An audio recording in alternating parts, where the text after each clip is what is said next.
प्रणाम मेरे प्यारे छात्रों, आशा है कि आप सभी कुशल होंगे। मेरा नाम है सैयदा नसरीन बेगम। आज के इस वीडियो में हम अपनी पाठ्य पुस्तक उमंग 2 की यात्रा शुरू करने जा रहे हैं। ग्रेड 10 कक्षा 10वीं उमंग 2 फर्स्ट लैंग्वेज हिंदी, प्रथम भाषा हिंदी का पाठ्यक्रम। साल भर हमें क्या क्या पढ़ना है, चलिए एक नज़र उस पूरे पाठ्यक्रम पर डालते हैं। कक्षा 10वीं हिंदी उमंग 2 का विस्तृत पाठ्यक्रम। नंबर 1 है सुंदर भारत। सुंदर भारत ये एक कविता है। इस कविता के कवि है श्रीधर पाठक। श्रीधर पाठक सुंदर भारत, इस कविता में हमें भारत की प्राकृतिक सुंदरता और गौरवमयी संस्कृति का वर्णन बताया है। नंबर 2 है नेताजी का चश्मा। नेताजी का चश्मा ये एक कहानी है। नेताजी का चश्मा इस पाठ के लेखक हैं स्वयं प्रकाश। स्वयं प्रकाश अपने इस पाठ में देशभक्ति और देश के प्रति आम नागरिक के योगदान को रेखांकित किया है। नंबर 3 है एक कहानी यह भी। एक कहानी यह भी, इसके लेखिका हैं मन्नू भंडारी। ये एक आत्मकथा है। मन्नू भंडारी एक कहानी यह भी, इस पाठ में लेखिका के जीवन के संघर्ष और उसके व्यक्तित्व के निर्माण की प्रक्रिया को बताया है। इसके बाद आता है उपवाचक मंगल, मानव और मशीन। मंगल, मानव और मशीन, इसके लेखक हैं विनोद रस्तोगी। विनोद रस्तोगी मंगल, मानव और मशीन इस एकांकिका में मानवीकरण के दौर में मानवीय संवेदनाओं और मशीन के प्रभाव का चित्रण किया है। ये एक उपवाचक है। उपवाचक यानी क्या, जिसके बारे में हमें एग्जाम में पठित गद्यांश आता है, पठित पैसेज आता है, जो कि पैसेज पढ़कर आपको आंसर्स लिखना रहता है। तो ये एक उपपाठ है। इसके बाद है नंबर 4 कवित। कवित ये एक कविता है। इसके कवि हैं पद्माकर। पद्माकर जी अपने कविता में कवित छंद के माध्यम से प्रकृति का सौंदर्य चित्रण किया है। इसके बाद है गोभी का फूल। गोभी का फूल ये एक कहानी है। गोभी के फूल, इस पाठ के लेखक हैं केशव चंद वर्मा।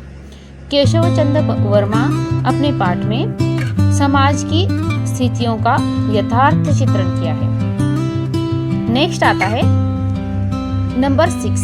नंबर 6 में है राम लक्ष्मण परशुराम संवाद। ये एक कविता है और इसके कवि हैं तुलसीदास। तुलसीदास राम लक्ष्मण परशुराम संवाद में लक्ष्मण के वीर रस के माध्यम से संवाद कला और मर्यादाओं का वर्णन किया है। नेक्स्ट आता है उपवाचक बड़े भाई साहब। बड़े भाई साहब ये एक उपवाचक है।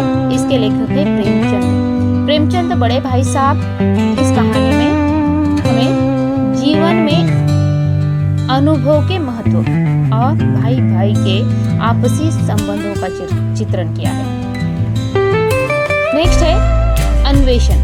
अन्वेषण ये एक कविता है और इस कविता के कवि है राम नरेश त्रिपाठी। राम नरेश त्रिपाठी जी अन्वेषण कविता में नई खोज जीवन में निरंतर आगे बढ़ने की प्रेरणा देती है। इसके बारे में हमें प्रेरित करने के लिए इस कविता में बताया है, वो प्रेरित करते हैं, यानी कि ईश्वर सर्वव्यापी है, इसके बारे में वो बताते हैं। नेक्स्ट आता है नंबर 8। नंबर 8 में है बच्चों से ना छीने उनका हक। बच्चों से ना छीने उनका हक, इसके लेखक नहीं है, ये एक संपादकीय है, यानी कि एक लेख का प्रकार है। पत्र पत्रिकाओं में से लिया हुआ एक लेख है। तो इसमें क्या बताना चाहते हैं, देखो इस पाठ के जरिए हमें क्या सीखना चाहिए। बाल अधिकारों के प्रति जागरूकता और उन्हें उनकी प्रतिभा दिखाने का अवसर देना, यानी कि हमारे अंदर के गुणों को जागरूक करना और उन्हें प्रतिभा देना का अवसर देना, प्रतिभा देखने का अवसर देना है। इसके बाद आता है बाल अदालत। नंबर 9 पे क्या है? नंबर 9 पे बाल अदालत। बाल अदालत ये एक एकांकिका है, तो इसमें भी लेखक नहीं है, तो ये एक क्या है? एक एकांकिका का प्रकार है। एकांकिका यानी क्या? एक नाटक, एक ड्रामा। तो इस पाठ के जरिए हमें क्या सीखना चाहिए? देखो, बच्चों को न्याय, तर्क और समाज के प्रति अपनी जिम्मेदारी, यानी कि हम बच्चे हैं तो हमें किस तरह तर्क करना चाहिए, समाज के प्रति हमारी क्या जिम्मेदारी है और न्याय क्या चीज़ है, ये सारी चीज़ें हमें समझ में आनी चाहिए। इस पाठ के जरिए लेखक हमें बताना चाहते हैं। इसके बाद आता है उपवाचक गुड़ियों का त्यौहार। गुड़ियों का त्यौहार, इस उपवाचक के लेखक हैं डॉक्टर विजय राघव रेड्डी। विजय राघव रेड्डी जी ने अपने इस उपवाचक में जीवन की एक अनूदित कहानी को हमारे सामने प्रस्तुत किया है। नंबर 10 है कन्यादान। कन्यादान एक कविता है। इस कविता के कवि हैं ऋतुराज। इन्होंने अपनी कन्यादान कविता में नारी की मानसिक दशा का चित्रण किया है। उसके बाद आता है साये। साये ये भी एक उपवाचक है। इस उपवाचक के राइटर है हिमायुष जोशी। अपनी कहानी में हिमायुष जोशी ने सच्चे मित्र का चित्रण किया है, ताकि जीवन के उतार चढ़ाव और संघर्षों को यथार्थ चित्रित किया है उन्होंने एक सच्चे मित्र के उदाहरण देकर। नंबर 11 है बाट की पहचान। बाट की पहचान ये एक कविता है और इस कविता के कवि हैं हरिवंश राय बच्चन। हरिवंश राय बच्चन कौन है, ये आप कमेंट में जरूर बताइएगा मुझे। हरिवंश राय बच्चन अपनी बाट की पहचान इस कविता के माध्यम से हमें वर्तमान स्थिति में गतिशील रहने की प्रेरणा देते हैं। इसके बाद आता है नंबर 12 सफलता की चुनौतियाँ। सफलता की चुनौतियाँ ये एक साक्षात्कार है। साक्षात्कार का मतलब होता है इंटरव्यू। तो इस छोटी सी इंटरव्यू से हमें क्या सीख लेनी चाहिए? देखो, इसमें प्रीति मोगा का जिक्र किया गया है।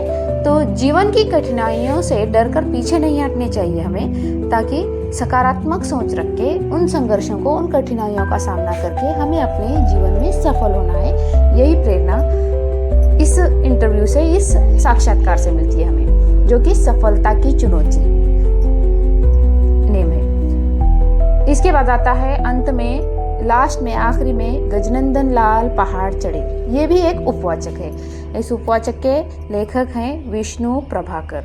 विष्णु प्रभाकर जी ने अपने इस गजनंदन लाल पहाड़ चढ़े कहानी में हास्य व्यंग्य को प्रस्तुत किया है, यानी कि जीवन में हास्य व्यंग्य की कितना इम्पोर्टेंट है, कितना महत्वपूर्ण है, ये इस कहानी के जरिए हमारे सामने इन्होंने प्रस्तुत किया है।